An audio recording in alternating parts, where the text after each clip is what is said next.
이동재 기자가 저는 과연 구속할 만한 일인가? 기자의 본분은 뭐냐?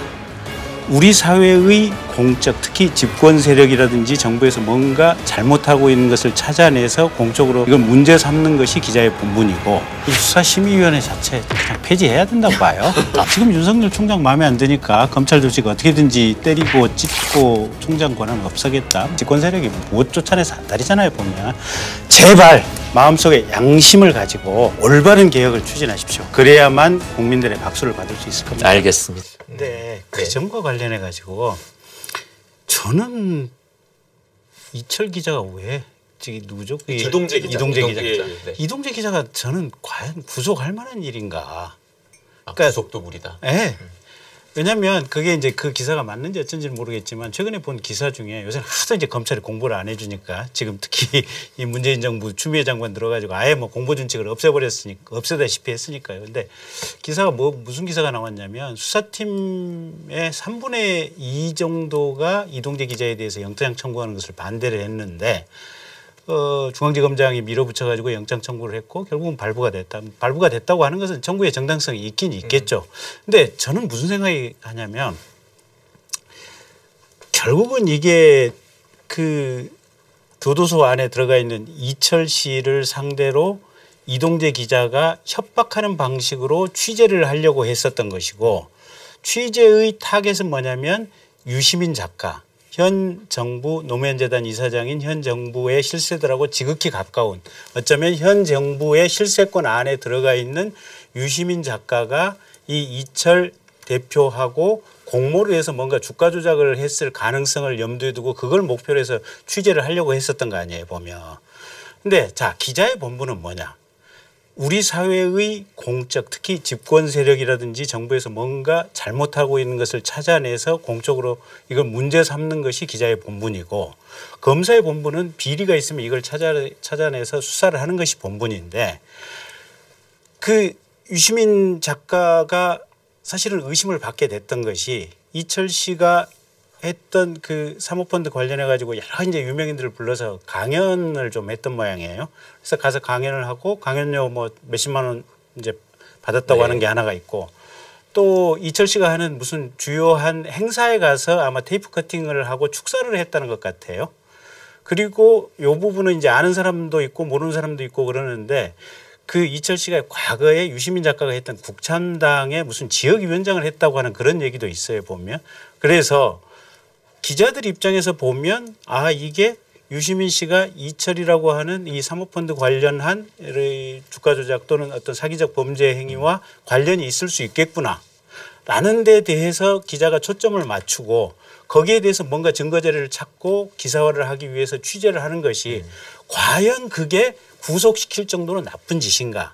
첫째 이제 그 관점에서 하나 볼 수 있고, 물론 이제 구속영장이 발부가 된 것은 지금 이 이동재 기자가 이철 씨한테 보낸 편지에 보면 당신 사실대로 뭐 유시민 작가 뭐 얘기를 안 해주면 당신 검찰에 의해서 징역을 더 살 수도 있고 당신 가족들도 매우 비참하게 될 것이고 이제 이런 문구가 들어가 있기 때문에 그게 이제 협박성 뭐 여기서 이제 범죄가 인정이 된다라고 하는 거지만, 이 교도소로 들어가는 편지라고 하는 것이 실제 현실에 있어서 교도관들이 매번 다 검열을 하거나 까보지는 않거든요.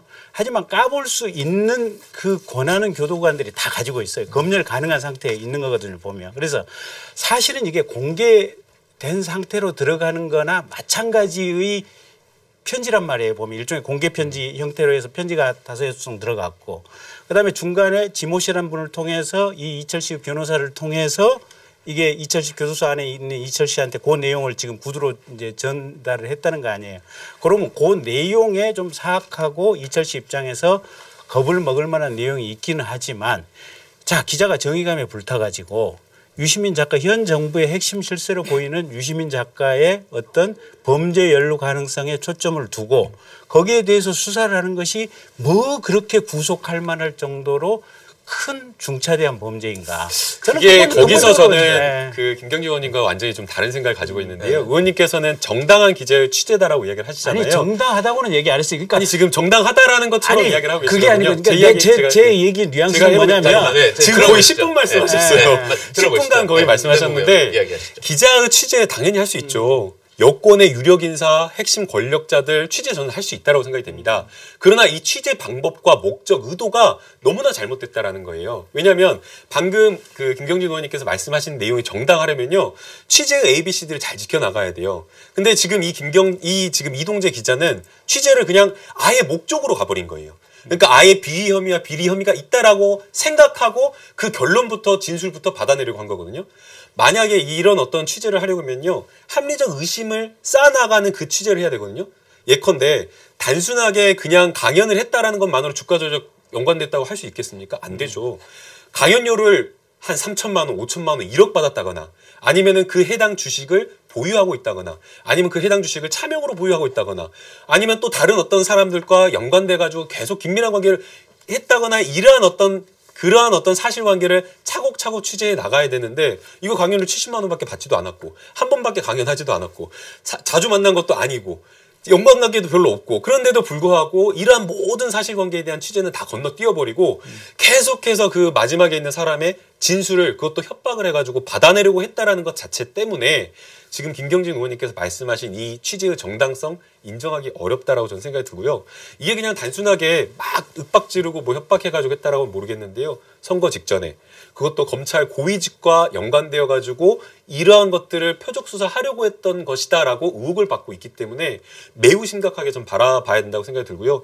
지금 이제 이야기가 되고 있는 게 결국에는 검사장의 공모관계가 있느냐 없느냐잖아요. 지금 녹취록만 봐서는 좀 사실은 그 공모관계 법률적으로 인정되기가 어려운 것 같아요. 그러나 아까 그 신유진 변호사님께 말씀해 주신 대로 수사도 해보지 않고 어떻게 아냐라는 거예요. 적어도 이러한 사건이 나오면 수사를 해봐야죠. 지금 지모 씨가 이야기를 하는 건 이렇게 이야기를 해요. 지모 씨 입장에서, 그 다음에 이철 대표 피해자 입장에서는 과연 이 기자 뒷 백그라운드에 뒷백으로 검사가 있는지, 정말 검사의 실세 중에 실세라고 할 수 있는 검사장이 있는지가 중요한 거잖아요. 그래서 지금 이 피해자의 대리인은 그걸 확인하려고 여러 차례 노력했고, 이동재 기자가 들려준 검사장과의 그 통화 내용을 듣고 한동훈 검사장인 거 확신했다라고 이야기를 하고 있거든요. 그러면 적어도 이런 정도의 진술이 나와 있고, 또 심지어는 이 이동재 기자가 자기 후배 기자한테 검사장이 도와줘가지고 그렇게 같이 하고 있다라는 그 취지의 진술을 했다라고 하고 있거든요. 근데 이동재 기자는 그게 거짓말이다. 그 다음에 한동훈 검사장의 녹취록 들려줬는데 그것도 거짓말로 뭐 해가지고 한 거다라고 하면서 석연치 않은 이야기를 하고 있어요. 이런 상황이라고 한다면 공모관계를 당연히 들여다보고 수사를 해야 되는데 수사도 하지 않은 상태로 종결시키려고 하고 있기 때문에 저는 문제라고 생각합니다. 내용을 잘 들어보니까 검사의 본분은 의혹이 있으면 수사를 해야 되는 것이고 기자의 본분은 의혹이 있으면 취재를 해야 되는 것이다 라는 거예요. 지금 핵심 요점은. 네. 그렇다면 검사의 본분이 의혹이 있으면은 계속 수사를 하는 것인데, 어째서 대검에서는 이 이동재 기자는 어느 정도 많이 드러났잖아요. 지금 말씀하신 것처럼 편지 내용이라든지 그 언급한 거라든지 그 이제 지역의 집에 직접 찾아가고 만나려고 했던 거라든지 굉장히 언급된 내용만 해도 누가 봐도 이 사람은 지금 말씀하신 것처럼 유죄 판결을 받을 가능성이 높다라고도 볼 수 있는데, 네. 대검에서는 오히려 이 수사를 중단하라는 의견을 수사심의위에 제출하지 않는 것으로 지금 보도가 됐습니다. 그러니까 이게 더 의문이라는 거예요. 누가 봐도 유죄 판단까지도 받을 수 있겠다라고 생각되는데, 근데 어떻게 그 수사의 주체인 검찰이, 그것도 대검이 수사, 강요미수 안 된다라는 취지로 의견서를 내려고 했었는지, 저는 이것이 더 큰 문제가 아닌가. 어떻게 대검이라는 거는 즉 윤석열 검찰총장 라인에서 이렇게 직접 이 수사에 대해서 수사 중단을 딱 명시하는 듯한 강요미수 안 된다 의견을 제시하려고 했을까. 그 점은 저는 이 수사심의위원회 자체 그냥 폐지해야 된다고 봐요. 별 의미가 없는 것 같습니다. 왜냐하면 신 변호사님이시죠? 네. 신 변호사님 아까 말씀하신 게 다 맞아요. 그러니까 아니 세상에 네. 자, 삼성 수사 2년 몇 개월, 근 한 3년 가까이 해온 거를 검사 그다음에 변호인 측, 피고인 측에서 30분 설명을 하고 30페이지 안쪽으로 축약을 하고 그다음에 뭐 질의응답 한다 그러지만 그게 1시간 안 넘어갈 거 아닙니까? 세상에 2년 몇 개월간 한 걸, 재판도 어떤 사건의 재판은 우리 국정농단 사건 4년째 재판하고 있지 않습니까? 거의 한 달에 기일 한 번 내지 두 번씩은 기일 들어갈 거 아닙니까? 도대체 그래가지고 뭘 7시간 심의를 해가지고 불기소 결정을 내린다고요? 그러면 그 나중에 아니 기소 결정을 내려서 법정에 가서 차라리 유죄든 무죄든 나온다 이러면 법원이 최종적으로 결정을 하지만 네. 불기소 결정을 해가지고 검사가 거기에 따라서 불기소를 한다. 그럼 누가 책임집니까? 검사는 이 심의위원회에서 했기 때문에 한다. 심의위원회는 나는 위원회 n분의 1이다. 아무도 책임지지 않습니다. 이거는 검찰이 사실은 검찰청법에 보면 검사가 각각의 각각의 검사가 사법기관이에요. 준사법기관이고 검찰권의 주체예요 보면. 그래서 각자 양심에 따라서 사건을 판단하고 기소 여부를 결정하라고 돼 있는데 사실은 이제 검찰에 대해서 여러 가지 불만들이라든지 신뢰성에 문제가 생기다 보니까 이걸 뭔가 좀 회복해 보기 위한 선한 의도로 이 제도를 만들었는데 삼성처럼 영민하고 많은 인재가 몰려있는 이런 집단에서는 이 선한 의도에서 출발된 이 제도를 악용할 수 있는 방법을 아주 재빠르게 파악을 해낸 거예요. 저는 그렇게 봐요. 제가 옛날에 저도 이제 변호사 생활 한 10몇 년 했는데요. 지방에서 광주나 전남에서 이런저런 위원회의 위원으로 활동을 많이 해봤어요. 근데 이런저런 위원회의 위원들이 모분수가 지방은 적게는 한 30명, 많게는 한 5, 60명 정도 되고 해당 그 어떤 안건의 심리 기일에 이제 출석할 수 있는 위원들을 선택을 해가지고 그 위원들로 구성을 해서 이제 안건 심리를 하거든요. 네. 근데 삼성 정도면 여기 지금 수사심의위원회가 150에서 250이라고 하는데 제가 볼 때는 이 250명이라면 전원 다 인적사항 파악이 가능할 겁니다. 삼성 정도의 역량이라면. 그리고 이 250명에 대해서 어떻게든지 컨택 포인트 다 찾아낼 겁니다.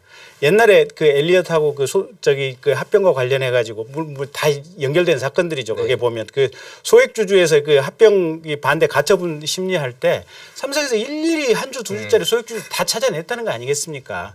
그래서 근본적으로 이 정도로 큰 권력과 영향력이 있는 여기에 대해서는 이게 무슨 민간이 전문가가 공정한 객관적인 또 평균적인 능력을 가진 사람들 절대로 그 단어들에 현혹될 수가 없습니다. 다만 네.